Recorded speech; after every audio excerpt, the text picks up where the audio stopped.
you say slow down.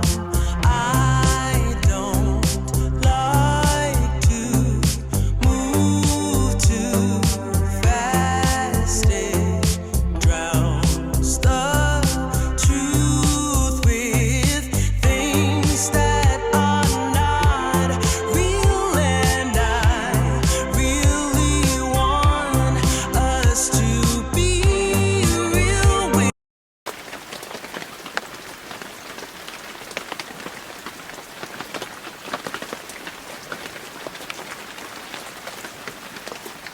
About a year ago, I got this Ercol Windsor Easy Chair.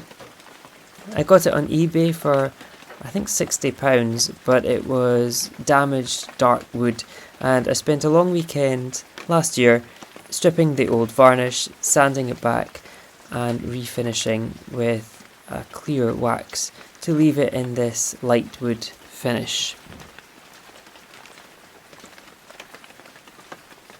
I then bought a new seat pad and a back cushion, which the original would have had, but that didn't come with my eBay purchase. So I got these made to measure and then started the long process of trying to decide on a fabric. I must have bought about 30 different samples, and then in the end narrowed it down to these 4, and finally this was the lucky winner. Before buying this chair, I had seen a really lovely piece on Abigail Ahern's website, but couldn't quite bring myself to part with nearly £1,000 for it, and then luckily it went out of stock for months and months, and that's when I found this Ercol chair and basically was trying to recreate something similar with the fabric choice.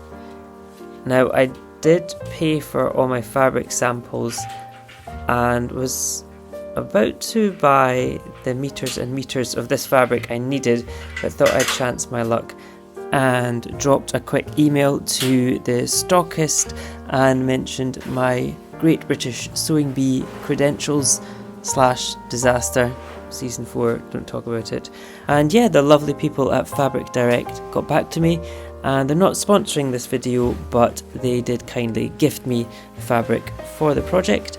So if you like it or just want to check out some upholstery fabric, I've left a link to their website in the description.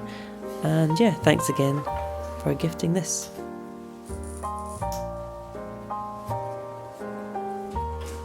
So if you're not a sewer, then it might surprise you to find out how much prep work goes into every project. Fabric needs to be pressed as flat as possible before you cut it, then lots of measuring and cutting and pinning before you get anywhere near the sewing machine.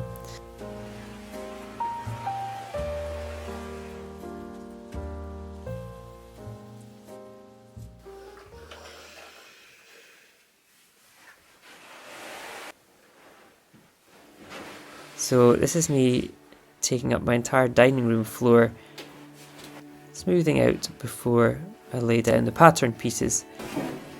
I found a pattern for this exact chair on eBay actually, so that was quite lucky. It saved me trying to measure up myself, and it even came with pattern pieces for the foam, so that's how I managed to get the correct foam sizes. When I lay out pattern pieces, I always try and minimize the wastage so that I can keep any excess fabric either for future projects or for any disasters in cutting.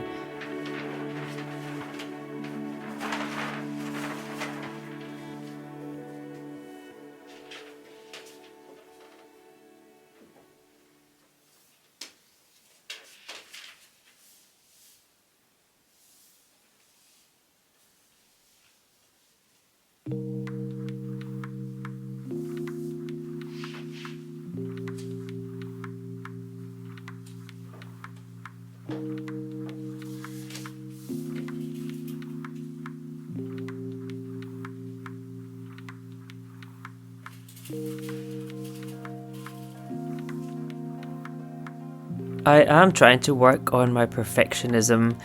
but unfortunately this part of the process just takes me ages, lining everything up millimeter perfect.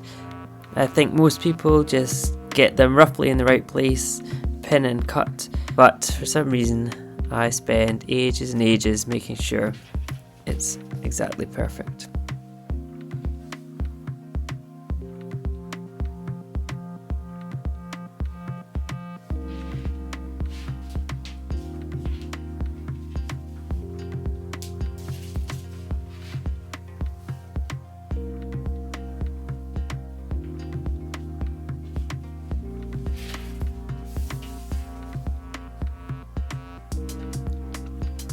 Over the years I've tried lots of different ways of tracing and marking, and I really love these little chalk markers.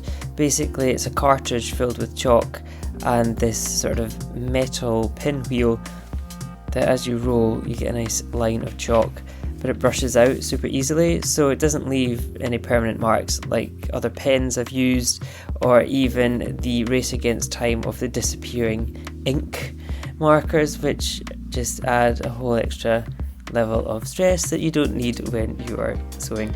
So yeah, these are great, they come in all different colours.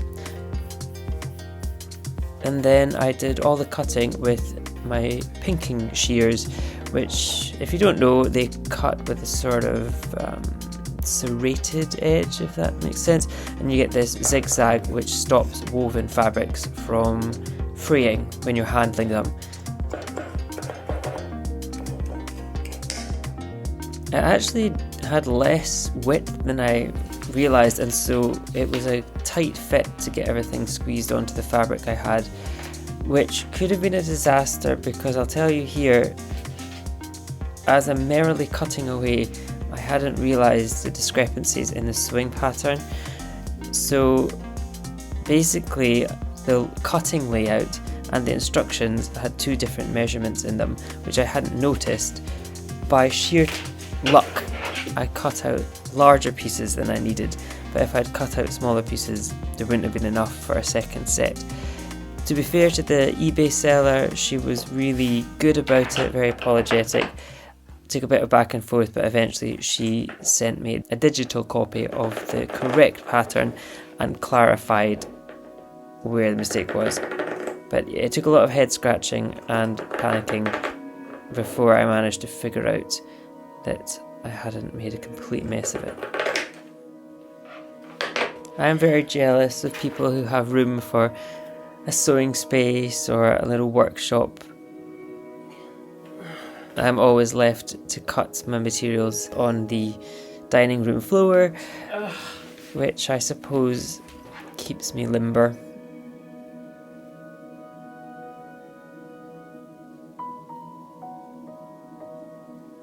This big quilting ruler has come in really useful for any large scale projects, so definitely recommend grabbing one of these if you do a lot of upholstery sewing. There were no pattern pieces for certain parts because they were just rectangles basically, so these were the bits that the measurements were given on the page, and yes, luckily this all worked out in the end.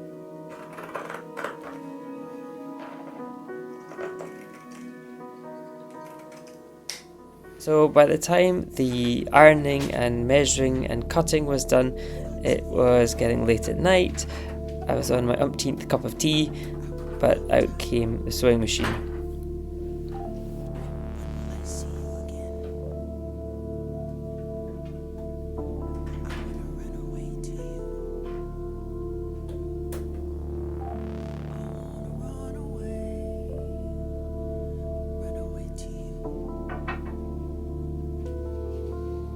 Sewing 101, always start your project with a full bobbin. When will I return?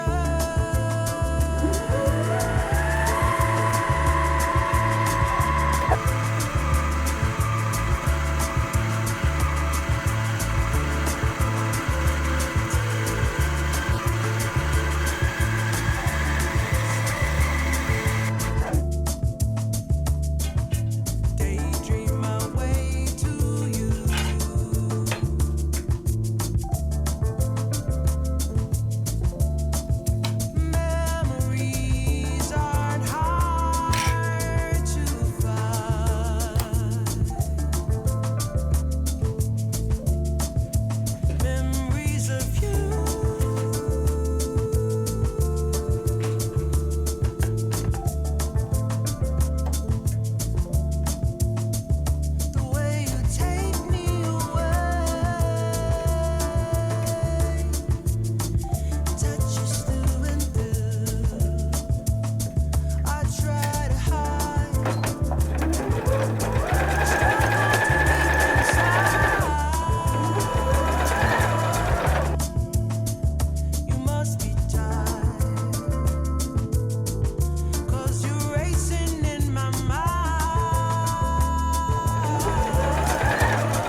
I actually sewed most of this project directly on the Overlocker, really to speed things up because it sews the seams and finishes the seams all in one go. But it does have the downside that it's pretty permanent because as you sew it also cuts any excess fabric, and these seams are a nightmare to unpick, and also if anything gets caught where it shouldn't, then there's no going back. You have a big hole in your project. So if you take care, it is a nice quick way to do everything in one go.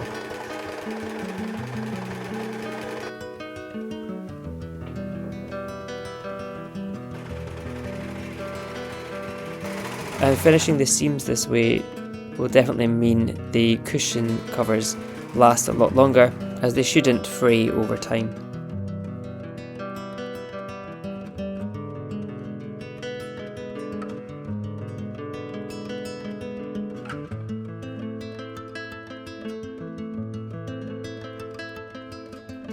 So this was a happy moment. All the sewing for the seat pad finished. The zip seemed to work just fine. Yet at the back of my mind, I sort of knew the next stage was going to be the most frustrating.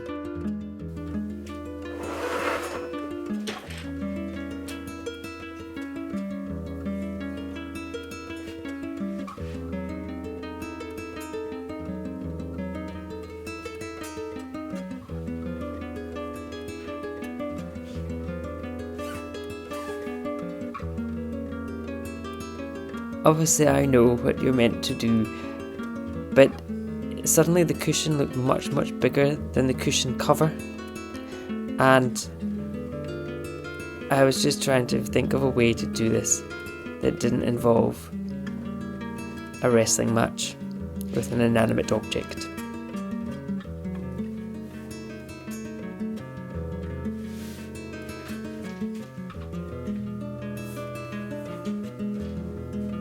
I don't even really know what I was expecting to find on the instruction sheet.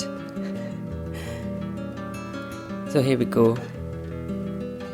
Spoiler. This took about an hour.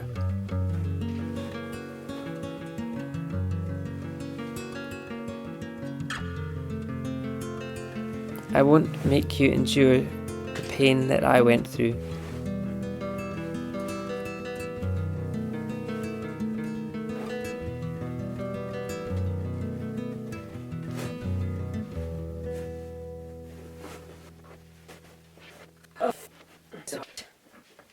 Oh my god.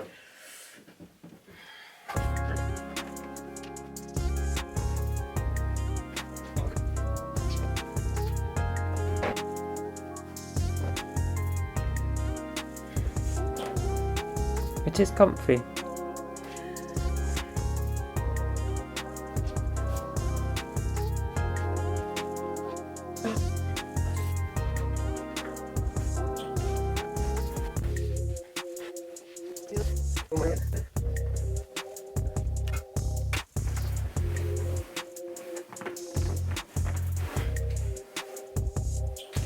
It was almost all worth it just to hear that zip.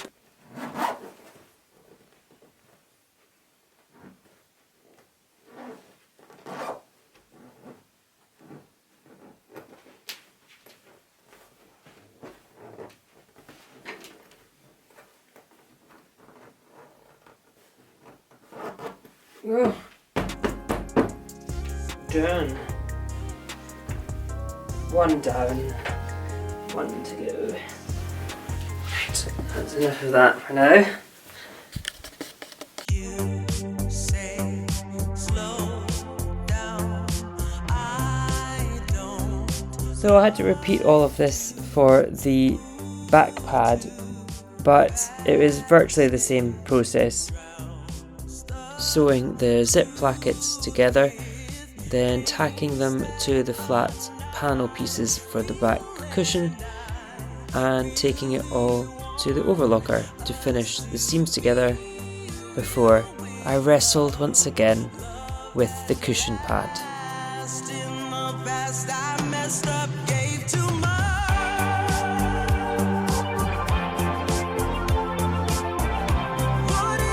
I have to say, I'm really happy with the final result. There's always a moment for me halfway through a sewing project when I kinda wish I hadn't started, but as soon as I had finished the first cushion pad, that spurred me on with this one.